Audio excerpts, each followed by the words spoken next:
पहाड़ों में बसे देवगढ़ गांव में रात के 9 बजने को थे। गांव के हर कोने से एक अजीब सी घंटी की आवाज गूंज रही थी। 9 बजे बजने वाले हैं, सभी लोग अपने घरों में चले जाएं, कोई भी बाहर ना रहे। सरपंच राघव चौहान बोला। सब लोग घर पहुंच गए ना? जी सरपंच साहब, बस 2-3 लोग और हैं। तू जानता है ना 9 बजे के बाद क्या होता है, फौरन सबको घर भेज। जी 9 बजे से पहले सबको भेज दूंगा। कबीर बेटा। हाँ पापा। 9 बजे बजने वाले हैं, जाकर सारी खिड़कियां बंद करो और दरवाजों पर नमक की लकीर बना दो। पर पापा, ये नमक की लकीर क्यों बनाते हैं हम रोज? बेटा, ये हमारी सुरक्षा के लिए है। जल्दी जाओ गांव की एक दुकान पर। अरे काकी, एक चाय तो बना दे। अरे बावले, 9 बजे बजने वाले हैं, भाग जा यहां से। तू नहीं मानता तो फिर बता, पिछले महीने मोहित कहाँ गया जो 9 के बाद बाहर था? वो शायद शहर चला गया होगा। हाँ, जा अपने घर और आज रात नमक की लकीर जरूर बना लेना। पूरे गांव में सन्नाटा छा गया।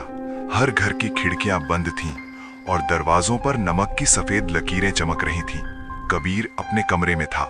उसने सब कुछ किया था, लेकिन उसके मन में सवाल था, क्यों? तभी ठक ठक ठक खिड़की पर दस्तक हुई। उसकी सांसें रुक गईं। भैया, दरवाजा खोलो ना, मैं रोहित हूं, मुझे बहुत डर लग रहा है।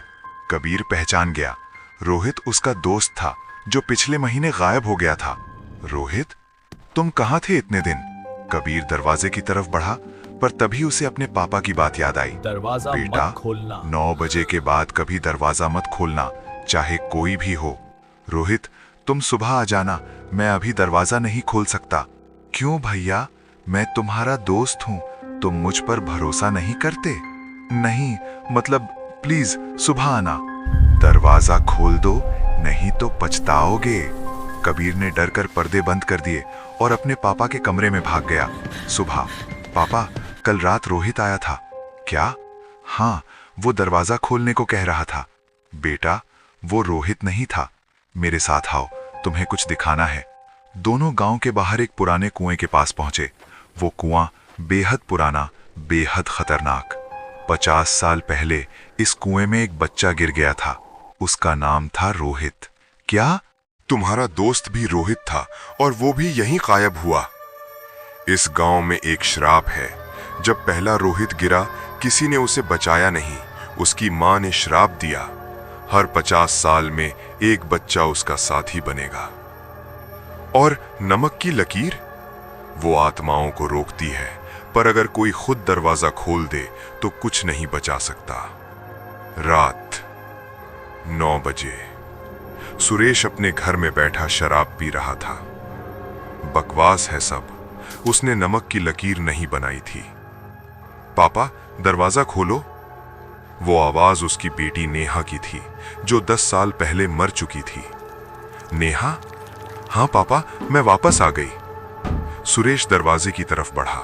उसी समय, पापा, सुरेश अंकल ने नमक की लकीर नहीं बनाई। क्या? चलो जल्दी। पर देर हो चुकी थी। दरवाजा खुला, सामने सिर्फ अंधेरा, और फिर अंधेरे से कई हाथ निकले और सुरेश को अंदर खींच लिया। उसकी चीख पूरे गांव में गूंज गई। अगली सुबह, घर खाली, दरवाजा खुला और सुरेश गायब। अब क्या होगा पापा? अब हमें वो करना होगा जो हम नहीं करना चाहते। हमें उस कुएं में उतरना होगा। रात 8:50, कुआं, अंधेरा, डर। हमारे पास सिर्फ 10 मिनट हैं। राघव चौहान कुएं में उतरने लगे। नीचे सिर्फ अंधेरा, आवाजें, यहां मत आओ। नीचे एक छोटे बच्चे का कंकाल। मुझे माफ कर दो, अब माफी नहीं मिलेगी। हम बदल गए हैं, हमें एक मौका दो। ऊपर, पापा, 8:59, जल्दी आओ। 9 बजे घंटी बजी और उसी समय राघव ऊपर आ गए। उस रात के बाद सब कुछ बदल गया। कोई दस्तक नहीं, कोई आवाज नहीं, पर एक रात कबीर ने देखा, एक बच्चा दूर खड़ा मुस्कुरा रहा था। वो पहला रोहित था, पर इस बार शांत। कुछ कहानियां खत्म हो जाती हैं, पर कुछ सवाल हमेशा रह जाते हैं। और याद रखना, अगर कभी रात को कोई दरवाजे पर दस्तक दे तो पहले देख लेना, क्योंकि कुछ दरवाजे कभी नहीं खोलने चाहिए।